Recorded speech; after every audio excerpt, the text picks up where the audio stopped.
বিসমিল্লাহির রহমানির রহিম। প্রথমে আমি যখন সৌদি আরবে গিয়েছিলাম তেমন কোনো কাজ ছিল না, একটা এঙ্গেজমেন্ট বিষয় ছিল। তো আমি যাওয়ার পর সেখানে কোনো নির্দিষ্ট টাইমের ডিউটি ছিল না। আমার কপিলের একটা নতুন বিল্ডিং ছিল, সেই বিল্ডিংয়ে আমার থাকার ব্যবস্থা ছিল আলিশানভাবে। আমি সেই বিল্ডিংয়ে থাকা শুরু করলাম এবং শুধু নামাজ পড়তাম 5 ওয়াক্ত এবং সেই বিল্ডিংয়ে এসে থাকতাম, বিল্ডিং দেখাশোনা করতাম।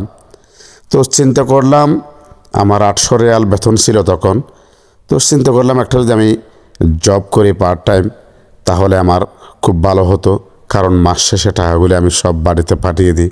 আমার তেমন এক্সট্রা কোনো ইনকাম ছিল না। যেমন কাজ তেমনই একটা নিউজ আমার কানে চলে আসলো। একজন মিশরীয় নাগরিক আমার পাশেই একটা আবাসিক হোটেলের ম্যানেজার ছিল। সে আমাকে একদিন প্রস্তাব দিল, একজন বিশ্ববিদ্যালয় ছাত্রীকে নির্দিষ্ট টাইমে সকালে বিশ্ববিদ্যালয়ে পাঠিয়ে দিতে হবে এবং দুপুর 12:30 কিংবা 1টার দিকে তাকে আবার নিয়ে আসতে হবে। তাদের গাড়ি, তাদের তেল, আমার কোনো খরচ ছিল না। আমার কাজ শুধু হোটেলের সামনে যাওয়া এবং গাড়ির চাবি নিয়ে মেয়েটাকে বিশ্ববিদ্যালয়ে পাঠিয়ে দেওয়া। তো আমি চিন্তা করলাম, অসাধারণ একটি সুযোগ এবং অসাধারণ একটি প্রস্তাব আমার কাছে আসলো। আমি অনেক খুশি হয়েছি, আলহামদুলিল্লাহ। এতে করে যেহেতু একটি ইয়ং মেয়ে, ইয়ং স্টুডেন্ট, বিশ্ববিদ্যালয়ের ছাত্রী, আমি একজন অপরিচিত মানুষ, সেহেতু মেয়েটিকে প্রথম আমার সাথে দেওয়া হয়নি। মেয়েটির মা একজন পরহেজগার নারী, তিনি আমার সাথে যেত। মেয়েটির মা অত্যন্ত পরহেজগার এবং সে খুবই একজন ভালো ম্যাডাম ছিল। তো 1 দিন 2 দিন 3 দিন সে আমার সাথে যেত, আবার আমার সাথে মেয়েকে নিয়ে চলে আসতো। এভাবে 1 দিন 2 দিন 3 দিন 10 দিন আমাদের মধ্যে একটু একটু কথা হতো, কেমন আছি, ভালো আছি, বাড়িতে কে কে আছে এবং কতদিন হলো, এভাবেই আমাদের সাথে কথা হতো। কথা হতে একদিন মাঝখানে একজন বৃদ্ধ লোক এসে আমাকে 200 রিয়াল উপহার দিল। মনে করলাম নিশ্চয়ই ওদের কোনো নিকটাত্মীয় হবে, কিন্তু আমাকে ওই 200 রিয়াল দেওয়ার সময় ওই ভদ্রলোক বলল, আমার মা এবং আমার বোনকে একটু দেখে রাখবে, ওদের সাথে ভালো ব্যবহার করবে। তখন আমি বললাম, ঠিক আছে, ইনশাআল্লাহ, অবশ্যই তা হবে। কিন্তু আমার মাথার ভিতর একটা চিন্তাভাবনা বারবার ঘুরপাক খাচ্ছিল। সেটা হচ্ছে, ওই লোকটি আমাকে 200 রিয়াল হাতে দেওয়ার পর বলল ওর মা এবং বোন। কিন্তু আমার চিন্তা হলো, ম্যাডাম তো অনেক অল্প বয়সের, কিন্তু এই লোকটা তো বৃদ্ধ হয়ে গেছে প্রায়, উনি কীভাবে ম্যাডামকে মা বলল? এই বিষয়টা খুঁজে বের করার জন্যে সুযোগ বুঝে একদিন ম্যাডাম যখন গাড়িতে বসলো, আমি ম্যাডামকে জিজ্ঞেস করলাম, ম্যাডাম, গতকাল আমাকে একটা লোকে 200 রিয়াল হাদিয়া দিল, উপহার দিল এবং বলছে তোমাকে মা সম্বোধন করছে, তোমার মেয়েকে মেয়ে বলছে। তখন সেই ম্যাডাম আমাকে বলল, দেখো, সে আমার ছেলে। আমি বললাম, কিভাবে সম্ভব? উনি তো একজন প্রাপ্তবয়স্ক লোক। তখন ম্যাডাম বলল, দেখো, আমার স্বামী একজন মৃত, উনি ইন্তেকাল করেছেন। ওই ছেলেটা হচ্ছে আমার হাজব্যান্ডের, আমার স্বামীর প্রথম স্ত্রীর প্রথম সন্তান। অর্থাৎ ওনার হাজব্যান্ড 4টি বিয়ে করেছিল। তো আমি বিষয়টা শুনে অবাক হয়ে গেছি। তখন সেই মহিলা বলল, আমি যে হোটেলে থাকি এই হোটেল হচ্ছে আমার স্বামীর, এরকম আরও 10-12টি হোটেল আছে এবং আমাদের 4-5টি বিশাল বিশাল ওটের ছাগলের ব্যবসা আছে। সেখানে অনেক দেশি বিদেশি মানুষ কাজ করে, অনেক আমাদের বড় বড় খেজুর বাগান আছে, আমাদের প্রচুর ইনকাম আছে পার ইয়ার, পার মান্থলি। তখন আমি অবাক হচ্ছি।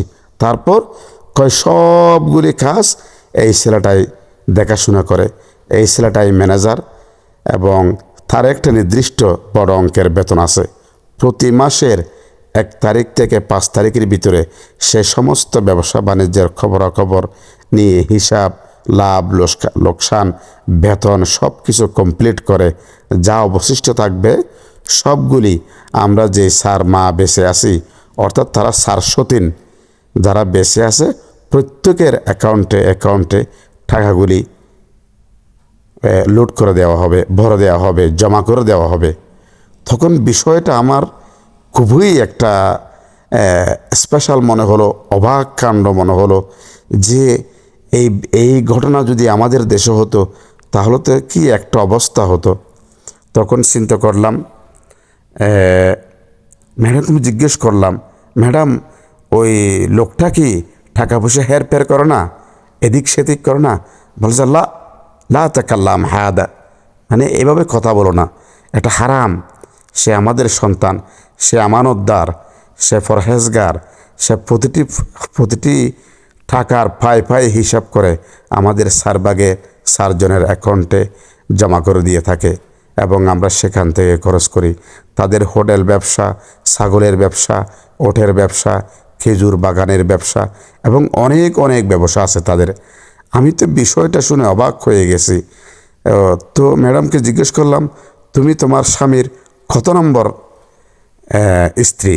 সে বলল, আমি সবার ছোট, আমি 4 নাম্বার এবং আমার একটি মেয়ে, একটি ছেলে আছে আলহামদুলিল্লাহ। যেই মেয়েটাকে তুমি ইউনিভার্সিটিতে নিয়ে যাও সে হচ্ছে আমার মেয়ে, আর একটা ছেলে আছে সে স্কুলে আসা যাওয়া করে। আল্লাহু আকবার।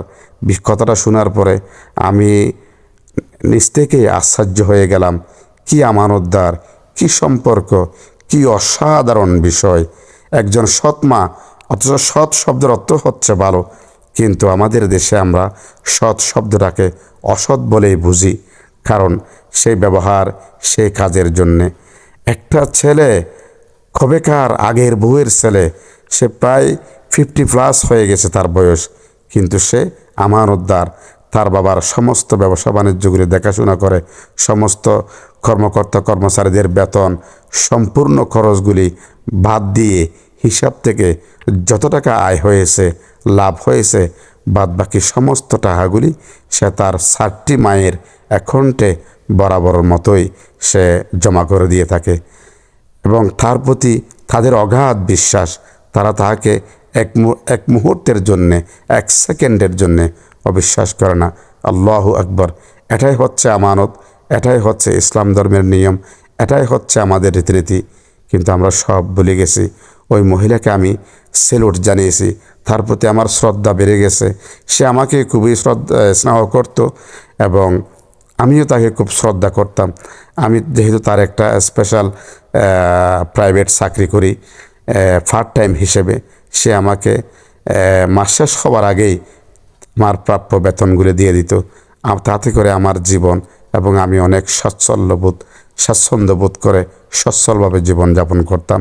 আলহামদুলিল্লাহ, তার অনেক দিন কাজ করেছি। অনেক দিন কাজ করার পরে যেহেতু আমি এরপর থেকে টাকা পয়সা জমিয়ে আমার নিজস্ব ব্যবসার দিকে চলে গেছি, সেহেতু তাকে আমি ধন্যবাদ জানিয়ে সেই চাকরিটা ছেড়ে দিয়েছিলাম। বিশেষ করে শেষ একটি কথা বলতে হয়, মহিলাটি বাংলাদেশের একটি গ্রামের, প্রত্যন্ত গ্রাম অঞ্চলের একটি মসজিদের জন্যে আমাকে কিছু টাকা দিয়েছিল। আমি আলহামদুলিল্লাহ সেই টাকাগুলো দিয়ে ওই মসজিদে 2টি মাইক, একটি ব্যাটারি এবং অন্যান্য স্পিকারের ব্যবস্থা করেছিলাম। আলহামদুলিল্লাহ ওই মাইক, ওই ব্যাটারি, ওই মাইকের আজান শব্দ আমি দেশে এসে শুনি আমার হৃদয় শীতল হয়ে গেছিল এবং রেকর্ডিং করে ওই ম্যাডামের কাছে আমি পাঠিয়েছিলাম, তুমি যে টাকা দিয়েছিলা এই মসজিদের মাইকের জন্য ব্যবস্থা করে দিয়েছিলা, আমি ওই মসজিদের মাইকের আজানের শব্দ রেকর্ডিং করে তোমার জন্য হোয়াটসঅ্যাপে পাঠালাম। সেও আমাকে মোবারকবাদ জানিয়েছে, আমাকে ধন্যবাদ জানিয়েছে। জাকুমুল্লাহ খায়ের ফিদ দুনিয়া ওয়াল আখিরা। আমাকে এভাবে বলে দোয়া করেছে যে তোমার প্রতি আল্লাহর দুনিয়া এবং আখিরাতের অনেক পুরস্কার থাকবে ইনশাআল্লাহ। আমিও দোয়া করেছি আলহামদুলিল্লাহ। ধন্যবাদ সবাইকে আমার অনেক দিনের পুরনো এই বিষয়টা শেয়ার করার জন্যে। সবাইকে ধন্যবাদ। আসসালামু আলাইকুম ওয়া রাহমাতুল্লাহি ওয়া বারাকাতুহু।